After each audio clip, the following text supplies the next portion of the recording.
Now join palms. And repeat after me. I take refuge in the Buddha. I take refuge in the Dharma. I take refuge in the Sangha. Keeping the palms joined.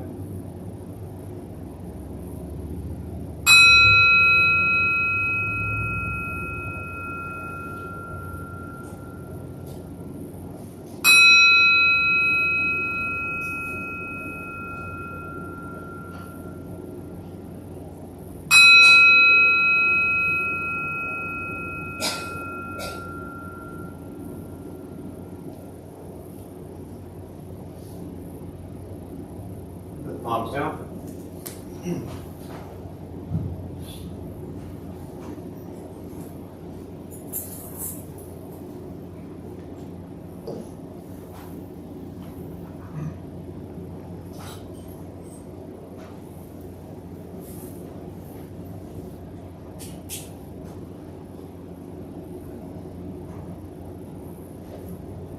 All right, good morning, everybody. Nice to see you all here. Thank you for showing up.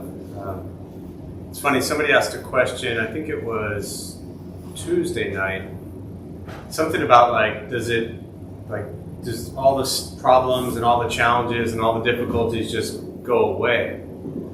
And, I kind of paused as I responded because they never go away. And I found myself in this stuck in between of well, I don't want to crush them and tell them that their whole life is going to be this way. I want to give them some sort of hope, but at the same time not unrealistic expectations that all of a sudden if you do meditation and Buddhist stuff that everything's just going to get simple again. As I often say, I think this practice actually for a while can make your life a little more difficult, a little more challenging, and cause you to become more aware of really all the pain and stuff that's going on in your heart and in your mind. So, in that regard, it becomes more challenging initially. On the other hand, the difficulties that we face in life are always going to be there. But for me, what I've learned from this practice is the meditation, the Buddhist teachings, just the sitting, literally just sitting and breathing, right? Dropping the idea of what we think meditation is going to give to us or bring to us or show us or prove to us or accomplish or attain. And I know I'm always biased because for me, I'm a Zen practitioner. It is just sitting. But the beauty of just sitting is when you're just sitting, you're learning what it's like to just sit. And when you just sit, nothing else is going on in that moment. And so that's what you're kind of training your mind, your heart, your emotions to do, is to learn to just sit with all the chaos, all the challenges, all the difficulties, all the past traumas and pains, and all the future traumas and pains that are waiting for us, right? We learn to just sit with them. Does that fix them? No. But very often the challenges and difficulties and pains in our lives, I don't want to speak for anybody else, but I know that when I had stuff going on in my life and I tried to respond to it in a certain way, it just made it worse. So for me, personally, the practice of just sitting allowed me to just be with all the madness. And most of that madness, or 99.9% of that madness, 100% of that madness was just this. So what I initially was learning to do was just sit with this madness, or this madness. It's great in Mandarin, the character, and my tones and everything are terrible for all you Mandarin speakers in here. But the character is it's pronounced Xin. It's written like Xin, but it's Xin, and it's the same character for heart, for mind and heart and mind, same character. So for me, once I learned that, it did something to me where I always began to recognize this connection between the mind and the heart. They're very strong. And we don't know which one drives which one. I don't know, maybe they do, but I don't focus on that. For me, it's the recognition of what is the heart and mind feeling in that moment, in that experience, and can then I just sit with all of that? Not fix it, not change it, not correct it, not judge it, not critique it. Just sit with it. And so that practice of learning to just sit with the heart and mind over and over and over again ultimately leads to a place where when all the chaos happens, when all the difficulty happens, when all the trauma happens, right? When the heavy, the death, the loss, the pain and suffering of loved ones, and all of that is going on, what do? We sit with it. When all the little stuff that annoys you and bothers you and triggers you goes on, you know, the stupid stuff that you probably won't even think about 2 days from now, but this morning it was the worst thing in the world, right? Same thing. We just learn to sit with it. So, you know, I share that as, you know, for me, just a really important part of practice, but also a reminder for those who are maybe at this for a while, or maybe those who are kind of new, you know, for 6 months, a year, 2 years, whatever it is, and you're just trying to figure it out, is trying to drop this idea that meditation and Buddhist practice is going to make your life easier or simpler, or that magically all of the problems in the world and in your world are going to go away, because they're not. But we learn to be with them. And if you can learn to be with them, that will absolutely change everything about your life. So, with that, we'll sit. Anyone have any problems in their life? Right. Just checking. I want to make sure you're all here for the right reason. Right? I don't know, maybe you thought we were giving away pizza or something like that, which actually would be a good idea. To those who are joining virtually, welcome. Glad you're here. Feel free to say hello. There's a chat box somewhere on your screen. You can chime in there if you'd like. So a couple things I'll tell you before we begin. Nothing's going to happen to you. You're not going to float away. You're not going to have any mystical, magical experiences. The mind that races all day long is not going to shut off. Don't judge your practice. You don't ask yourself, is this working or not working? Are we doing it right or wrong? We're just going to sit. We're going to breathe. You'll hear sounds inside the room, sounds outside. Right? This is life. Life is filled with chaos. And this practice of learning to get quiet and still within all of the chaos. Posture, you just want to be comfortable. If you are in a cushion, often it helps slide into the front third. Pushing the stomach forward allows the back to straighten. Shoulders are relaxed, if comfortable. However you're seated, just trying to be comfortable. If you need to move, simply move. I'll guide us as we begin, and we'll settle into a little bit of silence. Most important, don't expect anything. We're just learning to sit and breathe.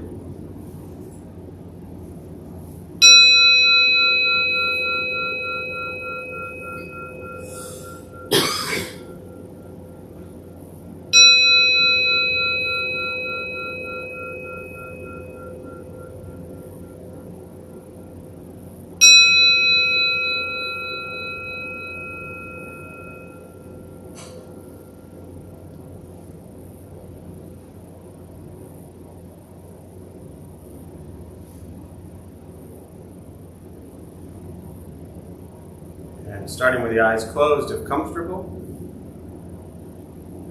or slightly open. Mouth is open or closed.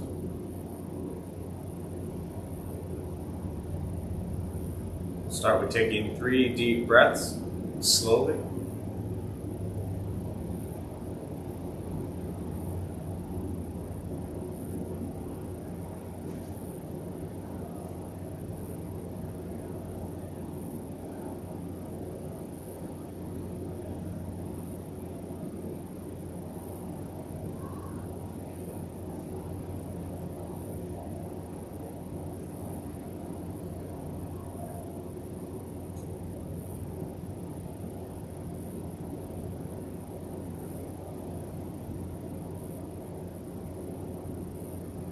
And eventually, settle into a natural rhythm of the breath.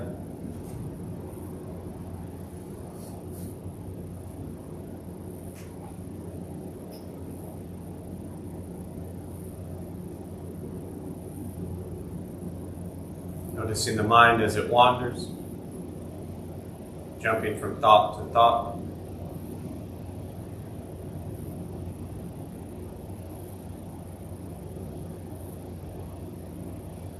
Start with gently guiding the attention, focus to the stomach or chest.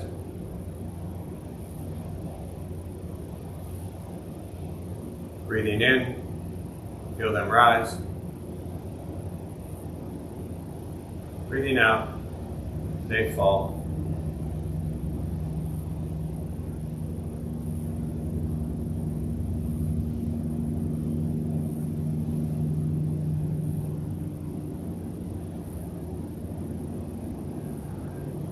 Simply continue this practice,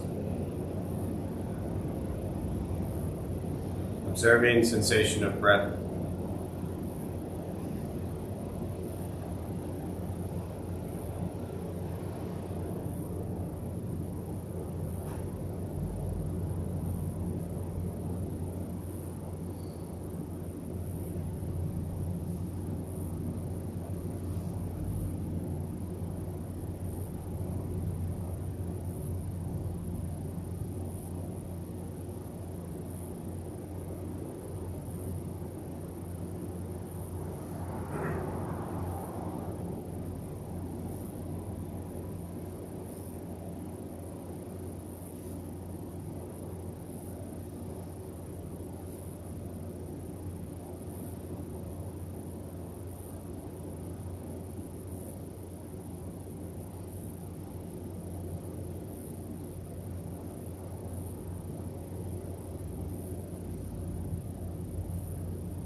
And as the mind wanders, lost in thought,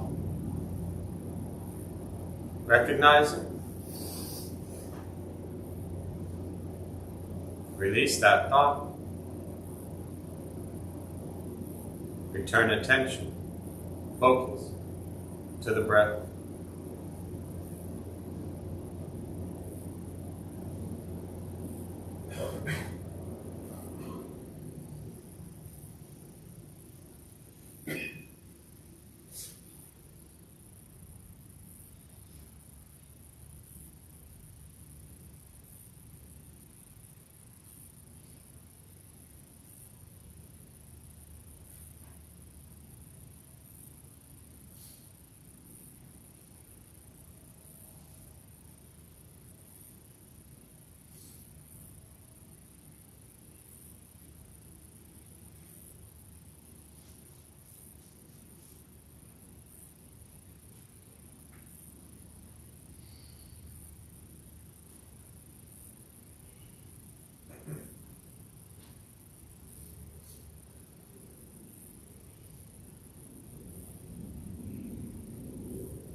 Breathing in, follow breath in. Breathing out, follow breath out.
Keeping the mind alert.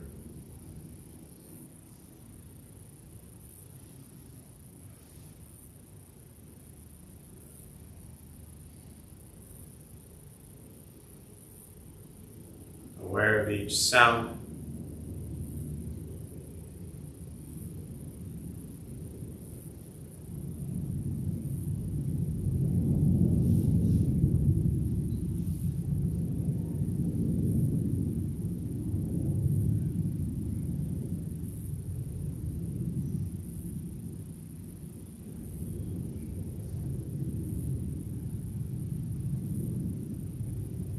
Each thought.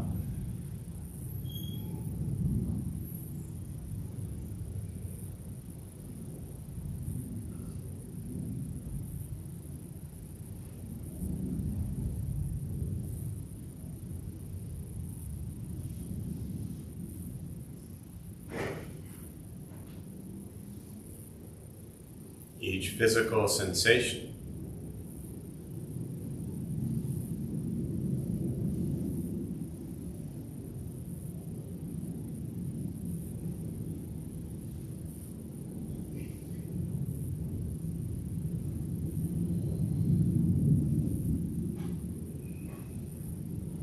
Yet concerned with nothing but sitting, breathing.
Learning to be comfortable in stillness, in quiet, just sitting, breathing.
body still, rested, and the speech quiet, aware of all sounds.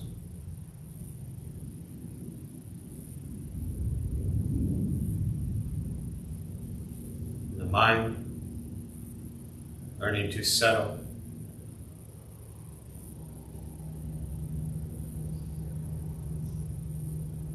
Know what it's like to just sit and breathe.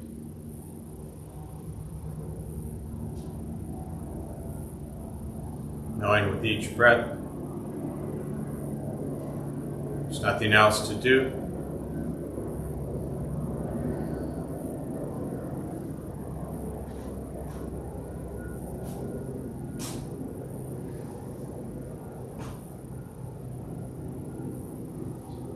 Nowhere else to go.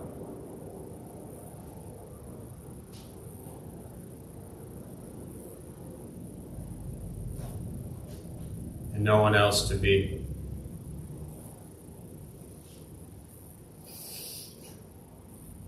Everything beautiful, exactly as it is. Sitting, breathing.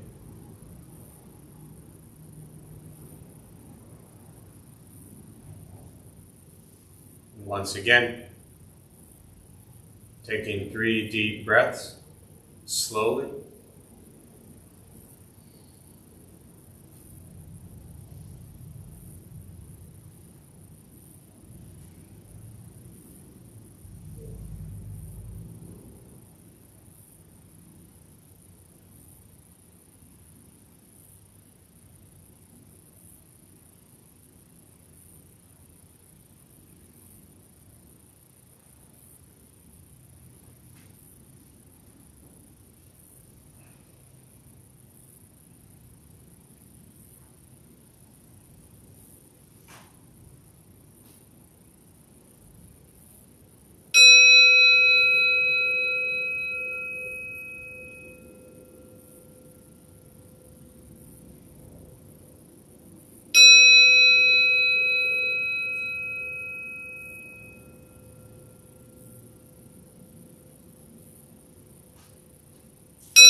And when ready, slowly open the eyes.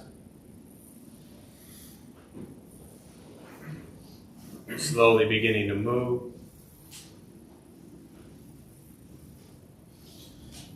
And most important, the practice of meditation is to recognize how you feel now, immediately after. Compare this to how you typically feel throughout your day. Recognize the difference, if there is one. And ask yourselves how you prefer to feel every day for the rest of your life. And realize however you feel now, if it's quiet, calm, and still, or a busy mind, racing mind, whatever you're sitting with at this moment has nothing to do with anything I said. It's nothing to do with how we sit, hold the hands or cross the legs. It's nothing to do with the sounds around us or anything else for that matter. It's everything to do with your own mind and your own mind's reaction to an external condition. This is what the Buddha called pratitya samuppada. Means dependent origination. This is the basis of the Buddha's awakening. The word Buddha simply means awakened. He was a human being, no different than any one of us, who began to understand why he suffered, why he got angry, sad, depressed, stressed, anxious. He began to understand the causal relationship of all phenomena. What that means very simply for all of us, regardless of where you come from or what you believe in, and where you think you're going. Your whole life is filled with things that happen. You react. More stuff happens. More reactions. That's it. This practice is simply learning what it's like to respond to something quietly, peacefully, still.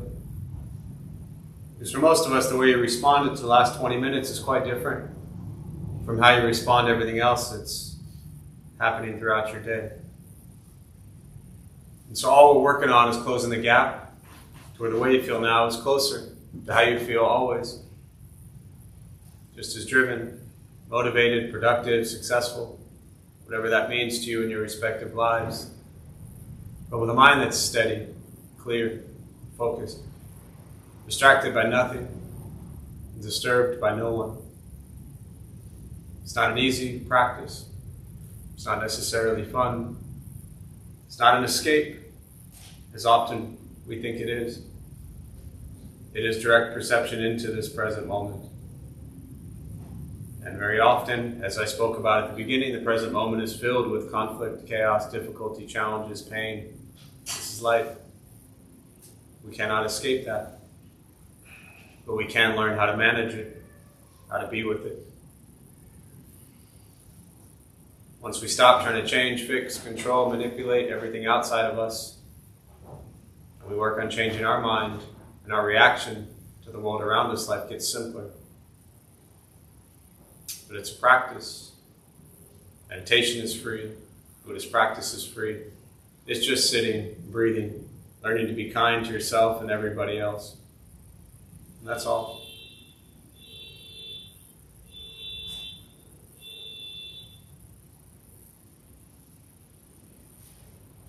How many of you are happy that that just honked 3 times and stopped? That right there is the reason of all of the suffering in your lives. Because as soon as that horn started, again, I don't even want to pretend to be in all your heads, but as soon as that horn started, what that laughter told me was there's a good number of you in this room that were like, oh shit, there it goes. First we had the big generator outside and that was bothering you, and then it got quiet. And then it was like, oh, it's quiet again. And then we're about done and the horn starts and the thoughts start going like, oh, am I going to have to listen to one of those annoying car alarms? So all these things that happen trigger our thoughts. It's just a car alarm or whatever that was. I don't even know. But the idea is that one little horn, the second one kicked in, the third one kicked in, and then it's like, oh, here we go. So that's our life. Our life is just horns happening all day long. And the question is, how do you respond to them and how much do they annoy you and bother you and trigger you? And this practice, I mean, just because I'm really just kind of an ass, I was secretly hoping it was like going to go on for like 60 seconds because that would have made this way, more fun for me. But the fact that it stopped after 3, I had to highlight the joy we all experienced when it stopped after 3. But that's life, man. Just horns. So the practice of learning to be nice to each other. I threw always some stupid daily Facebook post I threw out this morning. Can we just be nice to each other?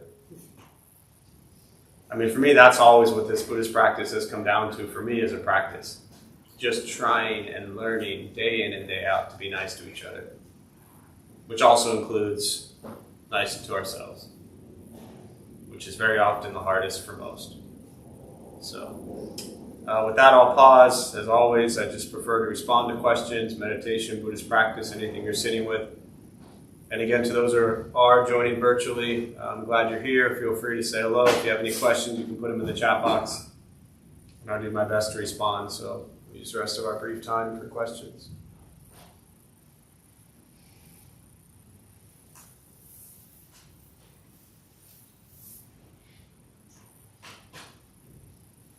Yeah.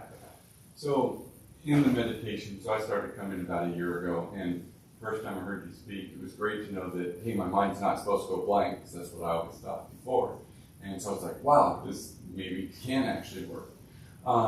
So then I'm sitting here and, like you said, thoughts come in and out, and usually it's like, oh, I didn't do this, or I need to do this, or there's a problem with that.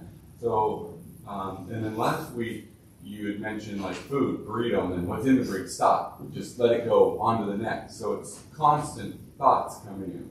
So today I'm like, okay, stop thinking about all the things in your life and think about something else. And then I start focusing on, okay, think about your posture. Because you said sit your posture as you're meditating. But then I'm really concentrating on my posture. Does it matter which thoughts are coming in? You're trying to think of more positive thoughts, or just what it's ever there? Yeah. Yeah, I guess I always, it's always a funny reminder that people actually listen to things I say. So it's, I'm glad, that a year ago, and that is, although also true for anybody who might be here for the first time, that's such an important piece. And that's why I say it every single time. As you know, I mean, I could say I'll be dead and I'll still go over that same little meditation piece at the beginning, because I really want to remind people who've never sat before to just abandon that expectation. So again, I know you got that, but that was really for anybody else who might be brand new. And then the question is like, okay, well, are there thoughts that I should focus on or not focus on, or some better than others? I think for me as a practice, the best way to ultimately, what we're working towards is abandon all of those, like the story behind the thought. Meaning there's the thought that arises, what's my list? What did I do? What didn't I do? The laundry, the stove, then the burrito, and then the posture. They're in essence kind of, there's nothing to any of those thoughts. They're just passing thoughts. Now one might think, so here's now your year 2 practice, one might think like, okay, well if I'm focusing on my posture, then I'm doing it right, because I'm focused on my posture. But focusing on your posture is the same thing as focusing on, your to-do list. But I think as a point of practice, one thing I will often suggest is for people whose mind, which is all of us, races and wanders like crazy, I often will say to people, try to focus on something that's in the room. So at least you're here. And then if you're focused on something that's in the room, and then you're creating stories in your head about something that's in the room, then try to focus on, now bring it to yourself. And one thing that can be is posture, right? The sensations of the feet on the ground or the hands or whatever that might be. So at least you're present with something that's actually present, right?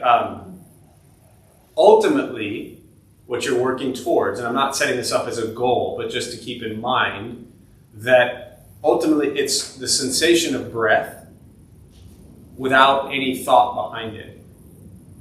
So it could be an awareness of posture. I'm sitting straight, back to breath. I'm leaning to the side, back to breath. My knee hurts, back to breath. What's my to-do list? Back to breath. So these things pop up. But as a way to train ourselves to stay present, repeating what I just said, that's where what's in the room, what can I focus on that's here, what am I, how am I sitting? So it's a not right or wrong or good or bad, but it's, and ultimately, I mean, focusing on your posture is probably more pleasant than focusing on all the stuff you have to do, right? So in that regard, it can be emotionally beneficial because we're kind of taking that break from the outside world that's driving us crazy, and that's why most people come here. It's just a break. And then you get here and I tell you, stop treating this like it's a break. So, does that make any sense? That makes a lot of sense. But even the thought process, and I think about breathe, your breath and breathing, but that's a thought too. And so then it quickly jumps off of that into something else, and then I'm like, okay, don't concentrate on thought, and then other thoughts flow in and out, but it goes back to the breath, but it doesn't last long before my mind goes somewhere. Yes, but there's a difference between, maybe the better word to use is an awareness. Thoughts, an awareness of the breath versus the story behind the breath. So there's my thought of breath. Oh, I'm breathing. How's my breathing? Is it deep? Is it shallow? Is it high? Is it low? Where's my breath at? That next thing you know, you spend 7 minutes like analyzing your breath. But you're like, well, at least I focused on my breath, check. So awareness of thoughts and sensations and what's around you, but not the stories. What we want to try to stop is the story from that. Is my posture okay? So, yeah. What else?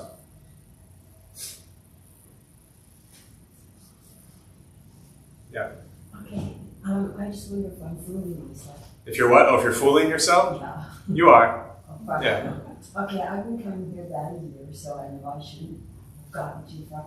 But I do feel a lot more, I guess, serenity or peace of mind. Great. Okay. Beautiful. You good?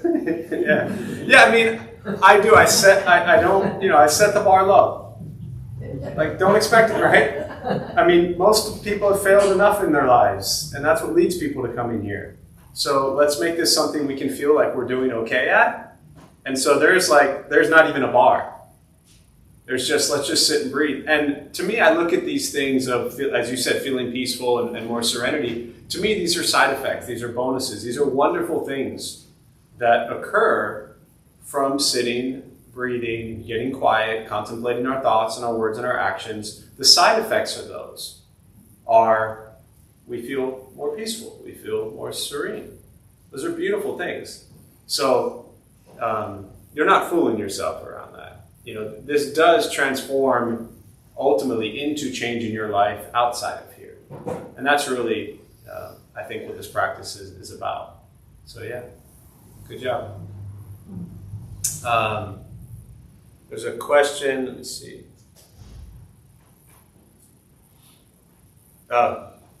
Yeah, so the comment from Marley is, I just want to say how much I appreciate your consistency. I appreciate in a world where little is consistent that you can provide that in your work here.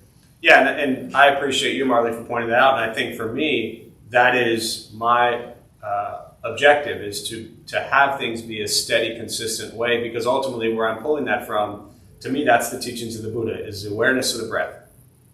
And so in everything I try to think, say, and do, you try to keep it consistent. And that allows a lot of the madness outside of you to kind of go away. But yeah, so for me, in sharing the Dharma and sharing meditation, it's a practice of mine as well. Yeah, so thank you. Another question here. I meditated daily for 2 years and my practice eventually fell off. How can I avoid the trap of trying to recreate that experience and have more of a beginner's mind as I get back into daily practice? I think that and you mentioned beginner's mind, but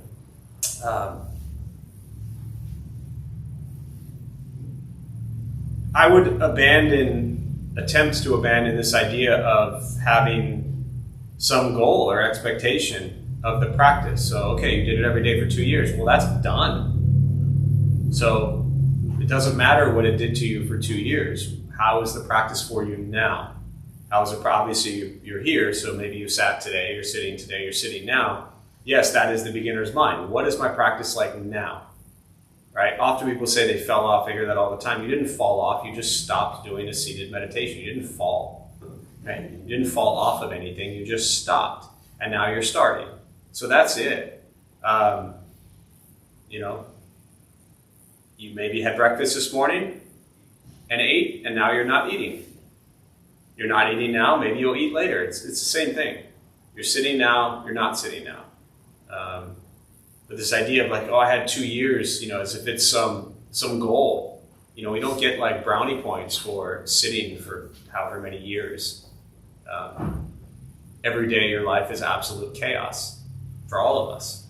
So sit today so your life is less chaotic. That's it. That's really it. What else?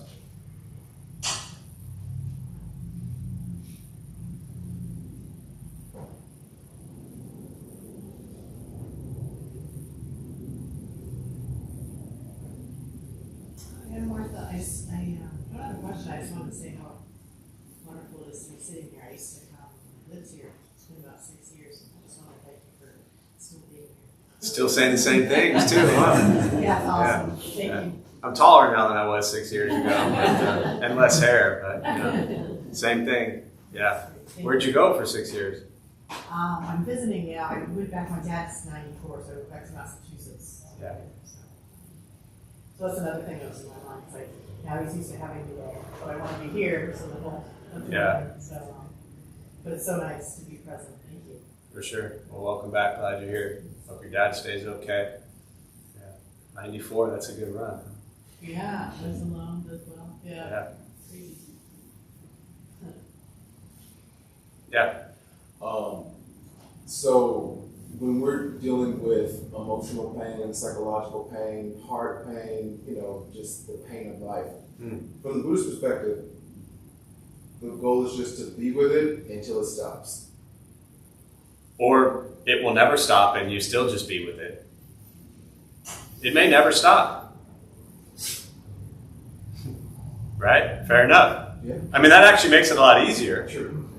This idea, and that's where I always talk about, yes, therapy is important, but this practice is different than therapy. Therapy is digging stuff out and looking at it and understanding it and processing it and being with it, and that's all beautiful and helpful, and stay on your meds if you take meds, all that stuff. And Buddhist practice is like, as you know, the first thing the Buddha said is life is filled with what? Suffering. And then we experience suffering, we're like, man, I want this shit gone. I don't want this suffering. But for me, some pain, some dukkha, discomfort, angst, dissatisfaction, suffering, heavy stuff, it may never go away. And again, talk about, not setting the bar too high, right? Like if we just know that we're going to have this pain the rest of our lives, then okay, I can stop trying to make it go away. I can just see it for what it was or what it is, which was an experience that occurred in the past, and I feel the pain now. And it doesn't feel good. And it hurts. And it destroys me, and it makes me angry or sad or depressed or anxious. And I recognize that that is an experience. But it doesn't have to destroy me. If I look at any, heartache or anything from the past, like Buddhist practice didn't make that go away. It didn't fix it. It didn't change the stupid things I did that caused it, or however that worked. But Buddhist practice has allowed me to just see it as, oh yeah, this is pain. Can I sit with that? But often, and I know this wasn't necessarily the nature of your question at all, but often, right, I'm guessing, often some people who are maybe newer to practice have this idea that like all past pain and traumas are just going to vanish and go away if I do this stuff for 10 years. It's still there. But I think we begin to shift the way we see it, which hopefully makes us stronger, doesn't destroy us, it doesn't define us. But, heartbreak is heartbreak. Pain is pain, trauma is trauma, and it's there. So, I wish it wasn't. And I think when they talk about Dharma, Buddhist teachings as medicine, kind of being this idea of a cure, to me, when I think about the Dharma, the teachings of the Buddha as medicine, it doesn't fix what occurred. Like if you break your arm, maybe you go to a doctor and you get your arm put back in place and you get a cast or whatever, so you broke your arm and now it's fixed. But I don't think that this practice isn't that way. I don't see the Dharma as fixing things. I see the Dharma as we've all broken things, physically, mentally, emotionally in our lives. And can we be with that? If it were as easy as just, setting it and putting a cast on, that'd be great. But emotional stuff doesn't work that way. Yeah. So one of the things that I think we're coming about a year and a half, about a year. And one of the things that resonates with me is the idea of impermanence. Everything's on its way out, including me. And that's a big lesson this week because there are these 3 40-year-old eucalyptus trees around our condo. And there's this one branch that I want to remove. It's just one branch. This week, the city took all 3 trees out. And sitting and watching it, feeling the grief of losing the trees, our treehouse, fascinated with the process that they use and how a 40-year-old tree could be gone in hours. Just sitting in that whole thing. So as I'm thinking about that, and you're talking about thoughts that come, but they're all impermanent. Every thought, why am I holding on to this thought? I forgot my phone on the way here. So that was the thing during meditation. How do I move from I have to have my phone to just sit and breathe? But just that idea of incorporating, even that thought is impermanent. This conversation's impermanent. We'll all go off and do something else.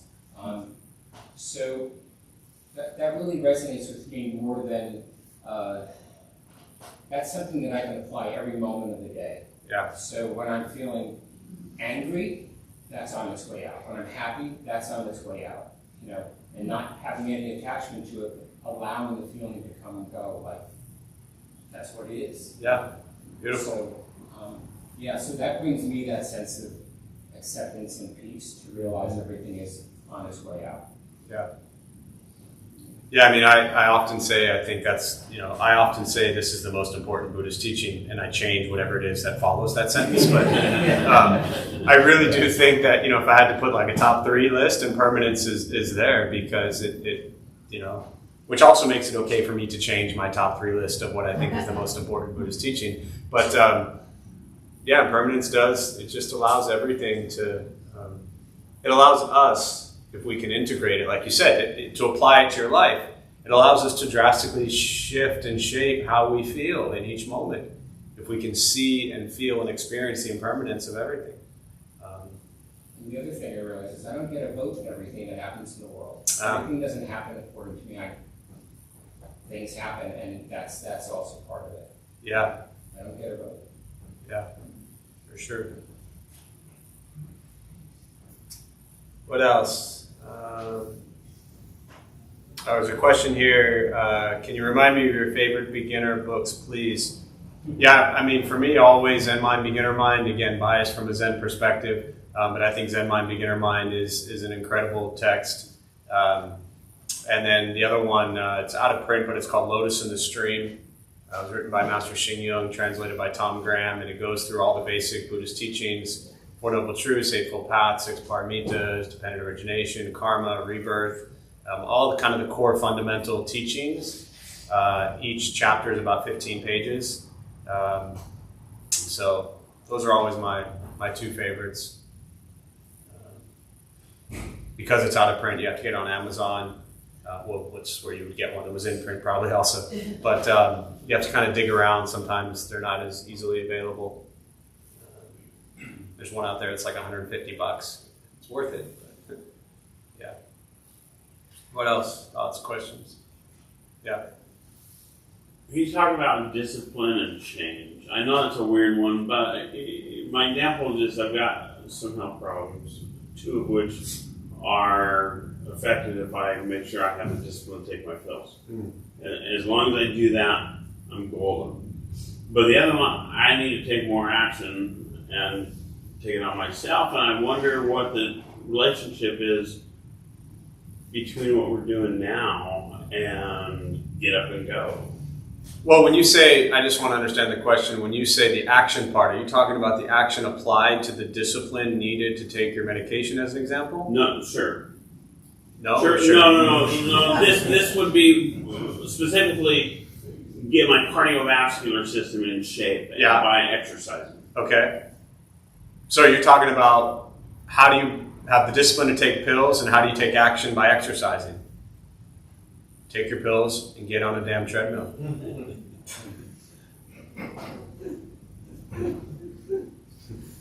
You want the simpler answer? Well, no, I guess It's great because the more I know people over the years, it's a lot easier to just give you the straight answer instead of like trying to make you feel good. Like, is it going to help me, I guess my real question is it going to help me to meditate right before I go to the gym or meditate right before I want to take action? Or does Probably it not. even freaking matter? I wouldn't use meditation. So now I'll try to say something that might actually help you, Okay. so you feel like you got your money's worth. I don't suggest necessarily the meditation prior to those things to like motivate, inspire, whatever. But two things. One, think about, and you said something about like the future, think about as this practice is getting over the sense attachment to what? What ruins our life? Our attachment to what? A lot of things, yes. Ourselves, our ego, our pride, and just thinking about me, right? Things in your life get better when you don't think about who first. You. So, do you have people in your life that love you and care about you and want you healthy? Yeah. So take your medication for them.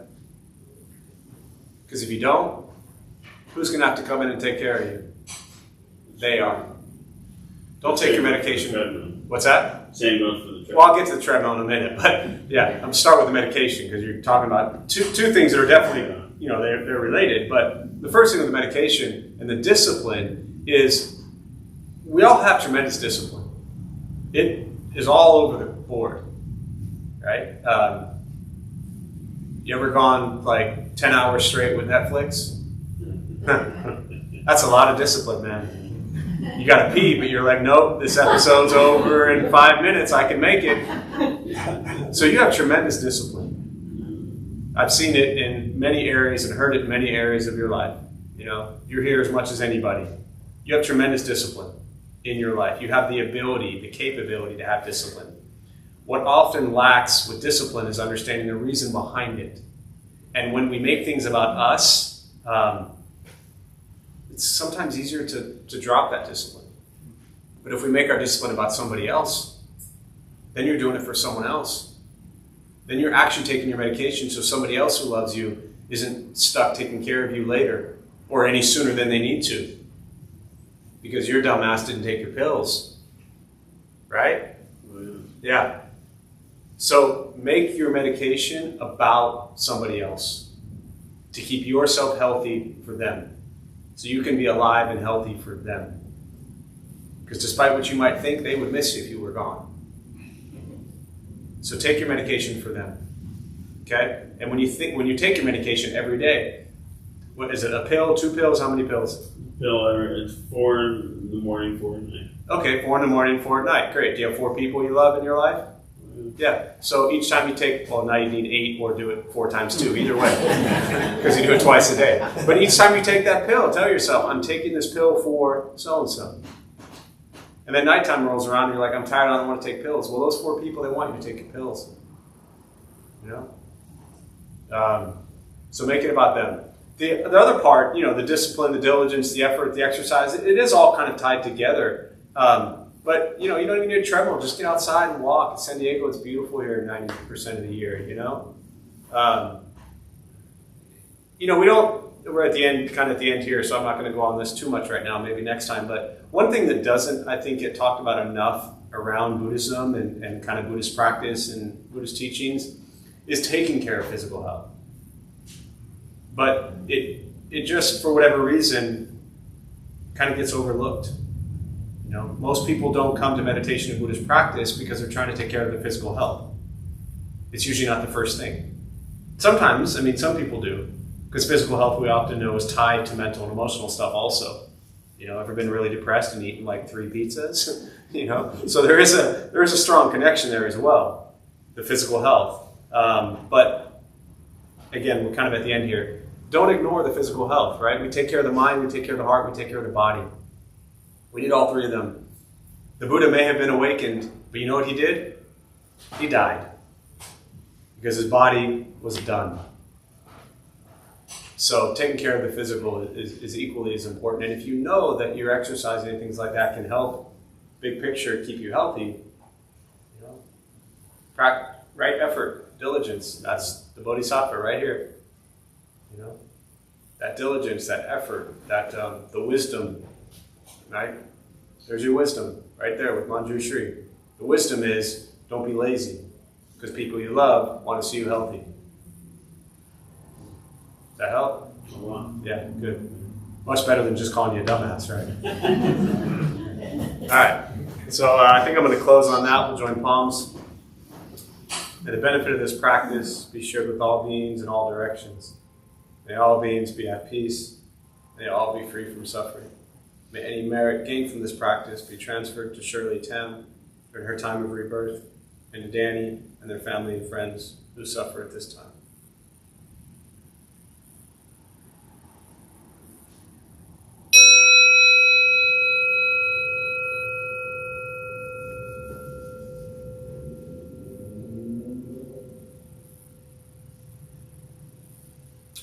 All right, a few quick announcements before you all head out. Thank you all for being here. My name is Jeff. I'm a Dharma Bum.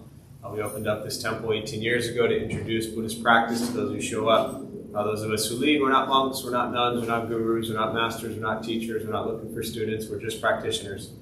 We do our best to take our understanding of Buddhist teachings and put it into terms that hopefully make sense to those who show up. So every night we have a different practice going on, different people leading from a different Buddhist tradition. Every Thursday, 4:30, I still think it's one of the best things around here, food redistribution program. We prepare gourmet vegetarian meals, also known as peanut butter and jelly, and we feed people who sleep on the street. So anytime you think your life sucks and you kind of lack gratitude for all that you have, just go feed people sleeping on the sidewalk, and hopefully it'll put things into perspective. Quick shout out to everybody who did show up. I know I pushed it pretty hard for about a month, but we did let Bob Lay from often with San Diego Pride and the Trans Family Support Services. Thank you to everybody who showed up last night to help hang green screens at in the Pride Village there, which is really beautiful to make their Ubash effective today. So thanks to everybody who came out for that. Other than that, our Wednesday night this week. So our Wednesday nights now, we're doing kind of a special guest speaker series. And so this Wednesday will be Sozui. So any of you who've ever been to Hidden Valley Zen Center, the abbess up there, Sozui, she's going to come down. She'll be our guest Wednesday night at 7 o'clock. Other than that, nothing out of the ordinary. So Buddha for you is there if you need it. Thanks all showing up, and I hope to see you soon.